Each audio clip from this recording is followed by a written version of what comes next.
Hello and welcome back to Mary Makes Studio. Today I'm doing something different. I'm not showing a product that I have made. I'm showing a technique that I have learned from other creators on the internet. It's laminating fragile fabric, things like that, so that they can be strong enough to be pages in your journals. So I'm going to start by showing you, this is my laminator. I have had this for at least 15 years, but they still make them. It's the Scotch Thermal Laminator, and it had, let me turn this over just a little bit so you can actually see it. It has settings for 3 mil and 5 mil laminating pouches. So that's important to know, because if you've got one that only does 3 mil, you may not have enough heat to do your projects. So this is the laminator. I got it at Walmart. They still sell it there. I'm going to try to find a link on Amazon and put it in the description box. The next thing I wanted to show you, and I totally forgot to grab the box, is laminating pouches. Now, if you see, you can see the difference between these two. This one is more clear. This one is a little cloudy. The reason is this one is a standard laminating pouch. This one is one of the Amazon Basics. I believe it's 9 by 11.5. When you finish making these projects, if you use this type of laminating folder, it's going to be very glossy and you cannot write on it. I have tried. So when I was watching the videos, I learned that if you get matte laminating pouches, they look cloudy, these you can write on when you finish laminating. I guess you could write on them before, but I haven't tried that. Anyway, the brand that I found to be the best buy for me on Amazon was the You Ink It Matte Thermal Laminating Pouches. You get 100 pouches, 3 mil, and they are 9 by 11.5 inches. And you can see here on the package it says that it has a writable matte finish. Now, I'm going to show you how to do this because my laminator is finally hot. I've been waiting. It shows a blue button when it's hot. That tells you it's ready. The only problem I have ever had with this laminator is this, because it is very touchy and it likes to collapse. So you have to be diligent when you're making your projects. Let's talk a little bit about what I'm going to be using today. I have got, this is from a vintage, oh gosh, now I've forgotten the word. A vintage handkerchief, and it's made out of a feed sack, I believe. But there's embroidery work on it. And this is a part of a lace tablecloth that I got. It's vintage also. I cut them to this about the approximate size of the laminating folder. I put the pretty sides facing each other. And there is a reason for that. I'll show you in just a minute. Now, you have to cut it down because these laminators have a limited amount of space for you to put your pouch in. And if you've got stuff hanging out of the sides, it's not going to want to take it. You always put a laminating pouch in with the sealed end first. And once you get it in place, it starts to feed itself, which is really, really nice. Now, as it comes out, what I'm going to do is just load one after another to do all the ones that I've got set up. This one is using a napkin, and I got my napkins from Spectrum Arts Creations, which if you follow my channel, you know that's my favorite store. I put those pretty side together, and these are hanging out a little bit.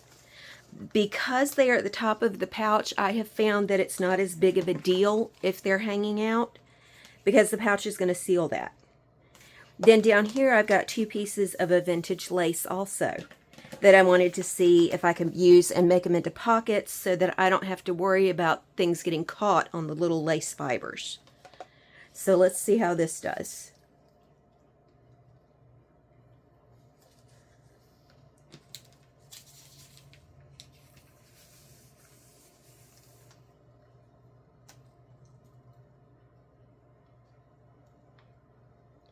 And then for the next one, I'm using 2 small pieces of napkin, a couple of pieces of sewing patterns. I'm sorry, I wasn't sure if that was in the camera view. And then this is a couple of vintage receipts from the Coca-Cola company. I believe they're from 1960, 61. And they're very fragile, and I'm a little hesitant to use them in my journals because of how fragile they are. So we're going to try it in the laminator and see how that does. Now, I have not tried these yet. I've just seen it done. So this is going to be kind of an experiment for me as well. And as you can see, well, I don't know if you can see, I'm continuing to hold the pouch as it goes through, just in case my tray falls. That way they're still supported. And then this is the last one that I'm going to send through. It's got longer versions of napkins. It also has an antique card box. Well, I think it's antique. I know it's vintage. That was already falling apart. So I thought, what the heck, let's try it. And we'll see what happens when we put it through the laminator, if we can still use it. This is 2 newer pieces of ephemera that I just wanted to see what they would do. There's nothing wrong with them. They really don't need to be laminated, but the laminator does make them water resistant. And it is one thing I did not tell you, it is very important to know that with this project, if you want to have one side that still is the original material, you've got to have 2 pieces facing each other so that the laminator only sticks to one side of the page. This card box, I want to be as strong as possible, so I don't have anything on the other side of it. It's just the card box that I'm sending through. And you'll see more of what I'm talking about when we start to cut these open, which we will do as soon as I can get this thing in here. And there it goes. And I know it takes a little while. It's not a super long time, but it takes a little bit for these to go through the laminator. So if I forget to talk, I apologize. I'm still new to the video thing. There. Now I think you can see the whole thing. Uh-oh. There it went. Oh no, it got jammed up. I think that the card box might have been too thick for it. Yeah, I'm afraid that's what happened. So we will see what happens when it comes out. And don't panic if this card box gets destroyed. I have another one that's not quite as old but is in better condition, so it's not all lost if this one doesn't work. Alright, so I'm going to turn the machine off, which is this top button up here, and you have to let this sit for a long time until it completely cools off, because if you don't, it's going to burn the box, perhaps causing a fire, or it's going to damage the surface that it's on. This desk is been through a lot, so if it damages the surface, it's not going to matter that much because the surface has already been damaged, obviously. So now I'm going to take my trimmer. This is a Fiskars Precision trimmer with a self-sharpening blade. I've been using this for probably 7 years now. And it is a workhorse. I love it. It does expand fully. And the only maintenance I have to do is occasionally I will take a Q-tip with some Goo Gone and go through and clean this sharp edge, or not sharp edge, it's a stainless steel edge, but I'll clean that. And then I will carefully use the Q-tip to clean the blade and keep it nice and pretty. Alright, so let's start with the first things we sent through, which are the fabric. And this one, because it was a little bit long, I can go ahead and pull this apart. Look at that. These are now strong to be used in a journal. I'm going to cut off this little connecting edge so that they will be completely separate from each other. And now I have 2 actual papers that I can use in my junk journal, and I can trim them to any size I want. And I wanted to show you that these can be written on. Now, this And also, don't worry, you can clean this off with a little bit of alcohol. It'll clean the ink right off. This is a Pilot friction pen.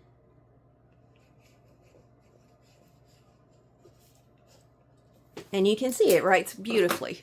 I hope you can see that. I can't tell the camera if the camera is picking it up really well. Let me get a black one or a darker color. Okay. This is another Pilot friction pen, so you can see maybe a little bit better. And please excuse my handwriting. I'm not the best at it. I didn't get good grades in penmanship. This is a regular pen. I do not know the name of it. I got it on Amazon. I will try to find a link for it and put it in the description as well. Okay. And I'm curious about whether you can write in pencil. This one is a Tool mechanical pencil. And, oh, you can. Well, that's good to know. So we've got papers that we can use. Well, we've got fabric that we have turned into paper. And you've still got this side where you can feel the lace. There's a little bit of gloss on this side, but this side is completely matte. This one is just gorgeous, and it's strong. You can't rip this. And then on this side, well, you fold it, put it in your journal, and you've got 2 journaling pages there, or to put art on or whatever you want. So let's go to the next one. We know that fabric works. This one is the napkin and the lace. So let me cut down here, that connector. And my understanding of how this machine works is that it literally melts the plastic onto whatever surface it's on. And so therefore it is bonded to this lace now. And that's why you have to have 2 sheets if you want to be able to pull them apart. You can use them like this, but they are very thick and stiff. They don't like to fold and bend. When you've got just the single one, it is super flexible. And you can do whatever you want to with it. You don't lose that flexibility that you have, which makes it easier to turn pages, to fold it, to make pockets, to do all kinds of things. So what I'm doing here is I am just cutting off the edges of where the lace is, so that where the plastic has sealed to itself, I can pull it apart now. Now the lace is sometimes a little tricky. If you have big holes in your lace, it's a little more difficult to pull it apart. This one I think is going to do okay. It did. And I love this little house pattern. Isn't that adorable? It's going to make a beautiful pocket. And then this one, we've got the trees. And I still haven't figured it out. I think that reminds me of a person with a hat sitting in a chair. And then there's another person with a little dog, the tree, and the birds. So let's see what happened with our napkins.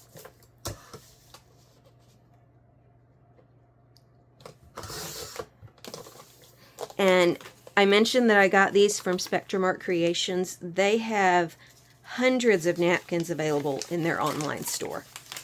And each month, the owner puts together a packet of somewhere around 12 to 15 types of napkins, and she sells them at a discounted rate.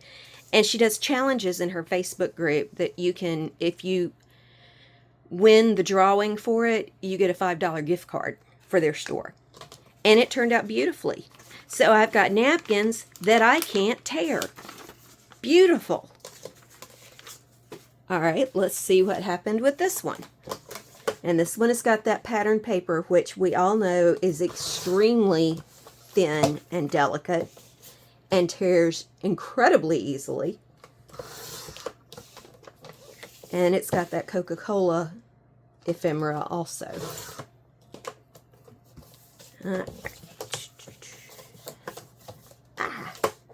I've got to figure out how to play music when I'm doing a video so that there's not a lot of dead air.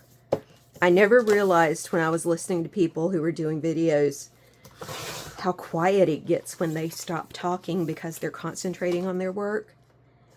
And I'm trying really hard to remind myself to not let there be dead air. So, let's see. A little bit more. And I am actually going to be submitting all of these napkins that I've done in that challenge in Spectrum Art Creations to see if I can get a gift card this month for it. And it's open to anybody who has purchased this specific pack. Okay, I didn't cut that one close enough. Let's try it now. There we go. My hands are shaking pretty bad today too. Alright, this one, it did get a little bit sealed to itself here, but you can hear it pulling apart. And there we have two beautiful hydrangea napkin pieces. Let's see, this one's coming apart too. And this one's another set of hydrangea napkin pieces. Now, let's get to the really delicate pieces. Well, actually, I suppose that card box is the most delicate of everything I've done today. And it was just, it's a total shot in the dark as to whether it's going to work or not for that box. But it would be nice to have it salvageable. Okay, my pattern paper worked. Can't tear it. And I can write on both sides easily. And it's strong enough to be in a journal if you do a bigger piece. Like I said, these pockets are 9.5 by 11. So when you do a big piece, it's big enough to literally just fold in half and make a whole journal page out of pattern paper. Super inexpensive too. Alright, I don't know if I cut this one close enough. Yeah, I did. Okay. These were a really cool find online from someone who sells vintage ephemera. And look, they've come out perfectly. These are from October 28th, 1961. And they're nice and strong now. Handwritten, beautiful script. Great pieces of ephemera. Let's try this one. Now, it did get wrinkled. And I'm not sure how that's going to work out. But we will see.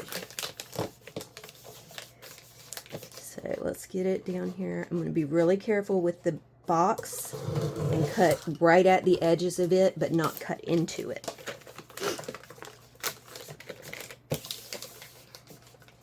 There is a little bit of a learning curve with this trimmer because this guard piece is about 1/16 of an inch on this side of the actual blade. So you can't line your projects up with the blade, you have to, or with the guard, you have to line them up with the blade. And for some people, it's really difficult to do. I found it fairly easy for me because I figured out very quickly just how much of the project I need to see on this side for it to be a good cut. Now when you're doing measured pieces, it's easy. This goes up to 12 1/4 inches, and it's 12 inches wide.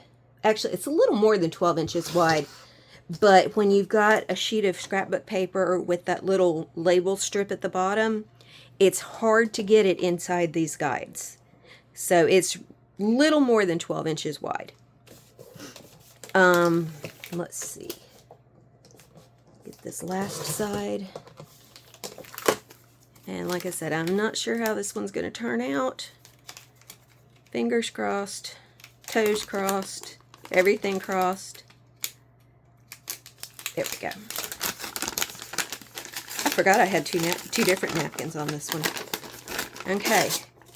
Alright, so it is wrinkled, but I think if you were to set this under something heavy, it would lighten up. And I didn't do a real good job of trimming up here. You can see where part of the other napkin got sealed to this side as well and ripped a little bit on here because they weren't lined up completely straight.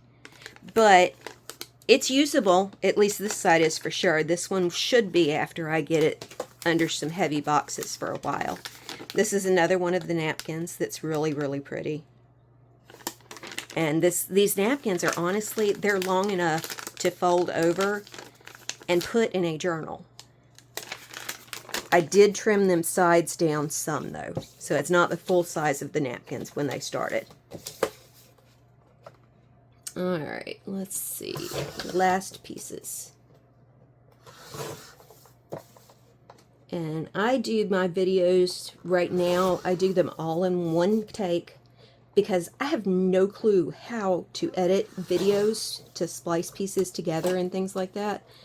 I am hoping to get one of my friends to come over, maybe even one of my sons who does computer stuff, and to see if they can teach me how to do it. Okay, these came out perfectly.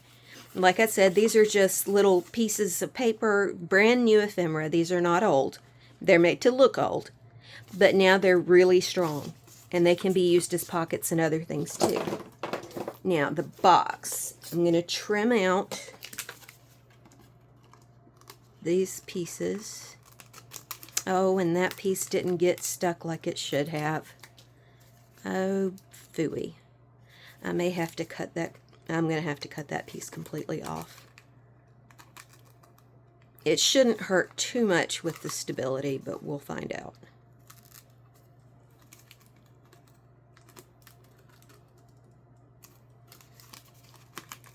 Like I said, this box was kind of falling apart when I got it. So this was a kind of a last-ditch effort to see if I could salvage the box to be reused for stuff. And I know it loses any value that it might have had, but it was in rough shape to begin with. So more than anything, it's just me wanting to know if I can do this. Alright, so we're going to fold that, fold that, fold that, that piece, that piece, that piece, and that piece. Okay, you can see here that it is so thick, it is just falling apart inside of this. It's so fragile. So this is going to hold it together if I can get it to stick together. I believe this side went here. We tuck this piece in and we close the bottom. It did not have a top when I got it. The cards were just stuck inside. But yeah, once I glue this side together, it's going to work. And I mean, this is what it looked like when I got it. So I'm very happy. Anyway, this is how you make fragile items into actual pages, strong enough to make pockets. You can fold these things and make envelopes out of them. All kinds of things. Just using laminating sheets. And you get a lot from a laminating sheet. I think I had 4 laminating sheets that I used, and I've gotten all of these items. This is just such a beautiful napkin. I love butterflies. And I've got this piece. Now, like I said, the inside is going to be shining when you've got lace, but the back is matte. Here. And then this one that we wrote on. And then this one. So I hope this helped you out if you were curious about how this works. And I hope you will have a wonderful day. Bye.